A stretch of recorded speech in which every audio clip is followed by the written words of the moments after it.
ತಯಾರಿ ಮಾಡೋದು ಯಾರು? ನಿಮ್ಮ ತಂದೆಯವರು. ಒಟ್ಲಿಂದ ಗೀಟಿದ್ದ ಇಪ್ಪಡಿ ಉಪ್ಪಿಸ ಮೇಲೆಲ್ಲ ಮಾಡ್ತಿರೋದು ಮಟಪಾಡು ಭಾಳ ಕಷ್ಟ ಅದ ನೋಡಿ. ಆಯ್ತದ ಭಾಳ ಕಷ್ಟ ಇದೆ. ಸುಮಾರು ಇದು ಡೈಲಿ ವ್ಯಾಪಾರ ಆಗುತ್ತೆ.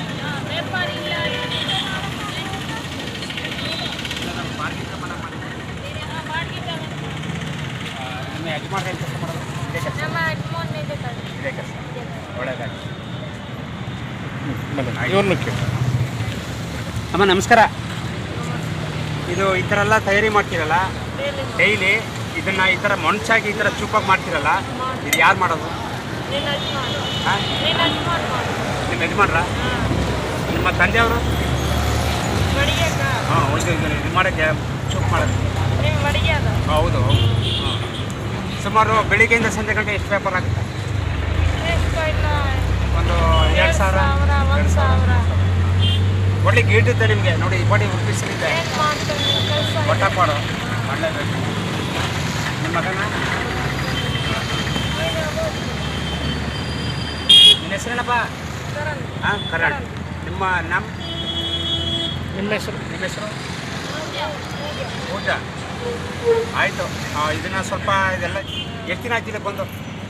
2 ತಿಂಗಳು.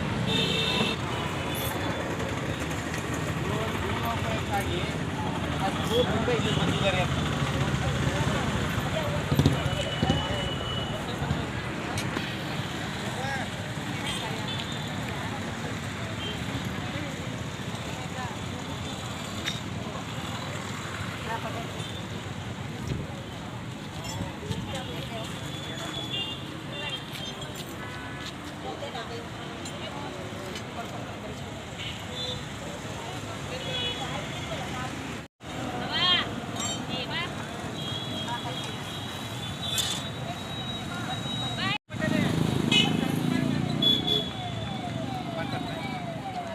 ನಮ್ಮ ಕರ್ನಾಟಕದಲ್ಲಿ ಇಟ್ಕೊಂಡು ಕನ್ನಡ ಮಾತಾಡೋಕ್ಕೆ ಇಂದು ಮುಂದೆ ನೋಡ್ತಕ್ಕಂಥ ಈ ಒಂದು ಸಂದರ್ಭದಲ್ಲಿ ಇವರು ರಾಜಸ್ಥಾನ, AP, ಉತ್ತರ ಪ್ರದೇಶದಿಂದ ಬಂದು ಭಾಳ ಅದ್ಭುತವಾಗಿ ಕನ್ನಡವನ್ನು ಮಾತಾಡ್ತಾ ಇದ್ದಾರೆ.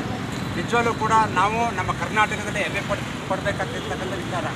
ಯಾಕೆಂದರೆ ನೋಡಿ, ನಾವು ಕರ್ನಾಟಕದಿಂದ ಬೇರೆ ರಾಜ್ಯದ ಬರೀ ಆ ಭಾಷೆಗೆ ವ್ಯಾಪಕಕ್ಕೆ ಒಳಪಡ್ತೀವಿ. ಆದರೆ ಬೇರೆ ರಾಜ್ಯದಿಂದ ಬಂದು ನಮ್ಮ ರಾಜ್ಯಕ್ಕೆ, ಕರ್ನಾಟಕ ರಾಜ್ಯಕ್ಕೆ ಬಂದು ಭಾಳ ಅದ್ಭುತವಾಗಿ ಈ ಥರ ಒಂದು ಕನ್ನಡವನ್ನು ಮಾತಾಡ್ತಾ ಇದ್ದಾರೆ. ಪೂಜಾ ಅವ್ರಿಗೆ ಧನ್ಯವಾದಗಳು, ನಮಸ್ಕಾರ. ಹೀಗೆ ಒಳ್ಳೆಯದಾಗಲಿ.